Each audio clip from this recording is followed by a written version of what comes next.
There was something that during this process got known as the pharmacy carve-out. The pharmacy carve-out, with all the Republicans yelling that welfare spends too much money, welfare is this, welfare is this. You know, the Auditor General says we could be saving money on welfare, et cetera, et cetera. The biggest single savings on welfare would have been the pharmacy carve-out. $146 million in potential savings. We didn't do it. What the pharmacy carve-out is right now our 7 Medicaid managed care companies provide us with health services and prescription drugs for the people who are in those programs. Now, when you buy in bulk from pharma, you get discounts, you get rebates. There are 146, we buy in the Medicaid, state Medicaid program, we buy about $1 billion of pharmaceuticals, of drugs, $1 billion. We're entitled to huge rebates. In fact, $146 million in rebates. But right now, that goes to the 7 Medicaid managed care companies because they're doing the purchasing.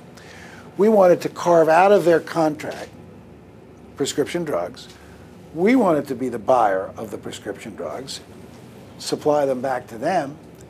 We would have gotten $146 million in rebates. $146 million of savings on the welfare line, which the Republicans and some of the Democrats always scream and yell about. You've got to cut welfare spending, Governor, blah, blah, blah, blah, blah. $146 million they left on the table. Why? Because the 7 Medicaid managed care companies didn't want it, because they get the savings. It goes towards their profit. And because pharma didn't want it.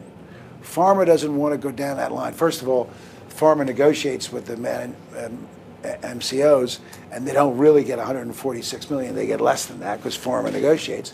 And secondly, pharma considers any government rebates to be a slippery slope, and they don't want to go down that slope.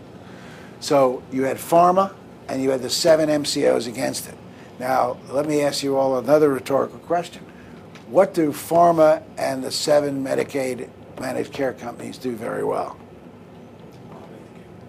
Contribute to campaigns and contribute significant dollars to campaigns and hire very good lobbyists who in turn contribute dollars to legislative campaigns.